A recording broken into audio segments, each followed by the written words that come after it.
রাখেন সোনামণিরা। এখন এই যে দেখেন প্রজেক্ট কি করে করব। আজকে আমরা শিখছি কি বলেন তো, আজকে আমরা নাম্বার প্রজেক্ট কি শিখছি, নাম্বার প্রজেক্ট। নাম্বার প্রজেক্ট করার জন্য আমরা প্রথমে নাম্বার এঁকে নিয়েছি। কি করে নিয়েছি, নাম্বার। এই নাম্বারটা আঁকা দেখলেন কিভাবে এঁকে দিলাম, পেন্সিল নিলাম আর খাতার উপর আগে নাম্বারের একটা শেপ তৈরি করলাম, কি একটা নাম্বারের আকৃতি দিলাম। এটা কি ওয়ান মনে হচ্ছে না? হ্যাঁ ওয়ান মনে হচ্ছে তো। এখন এই ওয়ানকে আমরা ডিজাইন করব। আপনারা চাইলে সেটাকে কি করতে পারেন বলেন তো, সেটাকে বিভিন্ন রকম কালার করতে পারেন। আবার কেউ যদি চান যে এটাকে আমরা কেটে লাগাবো, তাহলে এই যে দেখেন আমরা এরকম করে মাপ নিচ্ছি। কি নিচ্ছি, মাপ নিয়ে একটা কাগজ লাগালাম। এই যে দেখেন এখানে এটাও অন ছিল, এটা অন ছিল। এখানে একটা কাগজ ডিজাইন করলাম, দিয়ে তারপর আমি একটা পেপার থেকে আবারও একটা কাগজ কেটেছি। কি করেছি, একটা কাগজ কেটেছি। এটা হচ্ছে কালার পেজ। সুন্দরভাবে দাঁড়ান, একটা কালার পেজ কেটেছি। এই কালার পেজকে আমরা কি করব এখন বলেন তো, কালার পেজকে এই যে সোনামণিরা এখন বিভিন্ন রকম ভাবে এখন আঁকে এটার আকৃতিটা সুন্দর করব, ঠিক আছে? আর যাতে সুন্দর লাগে দেখে, শাড়ির আকর্ষণ বাড়ে, তোমার খাতার মূল্যায়নটা যাতে সুন্দর হয়, এই জন্য সুন্দর করে এই যে দেখেন এখানে যে একটা অনেক শেপ ডিজাইন আছে না, এই ডিজাইনকে দেখেন একটু সুন্দর করার জন্য আমরা কি করতে পারি, যতটুকু কাজ করা দরকার ঠিক ততটুকু করবো। দেখেন তো অনের মাথাটা হয়েছে।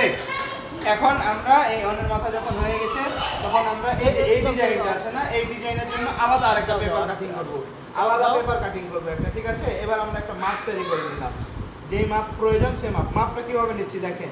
এই যে দেখেন দূরত্ব কতটুকু, এই মাথা থেকে এই মাথা পর্যন্ত। তাহলে আমরা একটা বাস দিয়ে নিতে পারি, ঠিক আছে? কতটুকু লাগবে আমার দেখেন, আমি যদি এই দিক দিয়ে লম্বা দিক দিয়ে কাটি, এই যে দেখেন কাটিং করছি কিন্তু, বাস এই দেখেন এই মাথা আর এই মাথা কাটিং পেয়ে গেছি। এখন দেখেন শেষ মাথা প্রয়োজন আমার, এই যে শেষ মাথা কোনটা, এই যে এই দাগটা আমরা এখন এই যে এই দাগ দিয়ে দিলাম, ঠিক আছে? বুঝতে পারছেন সবাই? আমি চাই আপনারা নিজে হাতে করবেন, ঠিক আছে? নিজে হাতে এই জিনিসগুলো প্রত্যেকের বাসায় শুক্রবারের দিন করবেন। আমি যেভাবে দেখিয়ে দেবো ঠিক সেভাবে। দেখেন তো এই যে কাটিংটা দিয়েছি আমরা, হয়েছে? এবার এটার মাপ, আচ্ছা এই মাপের জন্য আমরা এখন কি করব, এটা এখন অ্যাটাচ করব। অ্যাটাচ মানে সংযুক্ত করব। সংযুক্ত করার জন্য আমরা এই যে আঠাটা আছে না, সেই আঠাটা এখন সুন্দর মতো ব্যবহার করব, ঠিক আছে? একটু ব্যবহার করলেই হয়। আচ্ছা দিয়ে আমরা এখন এই যে এখানে লাগাই দেব। আচ্ছা লাগালাম। এখন দেখেন যে ফাঁকটুকু আছে, এই ফাঁকটুকুর জায়গাতে আমরা আলাদা আরেকটা পেপার, আরেকটা কি কালার ইউজ করিনি, সেই কালারটা ইউজ করবো, ঠিক আছে? কালার একাধিক কালার ইউজ করছি কেন, যাতে যাতে সুন্দর মনে হয়। এই স্টপ, জারি হোক, আমরা এখন একটু দেখাই দিই। আচ্ছা ঠিক আছে, জারি হোক। আমরা দেখেন এই দূরত্বটা কম, এই দূরত্বটা কমের জন্য আমরা এখন কি করতে পারি, এই যে এখন টুক করে একটা, হ্যাঁ এই যে দেখেন লাগাই দেবনি। হ্যাঁ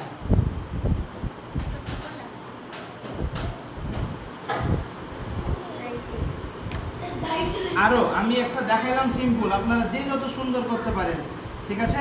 আমি আগামী আবার বৃহস্পতিবারের দিন আপনাদের এই প্রজেক্টটা কি করব বলেন তো, আমি আপনাদের প্রজেক্টটা দেখবো, ঠিক আছে?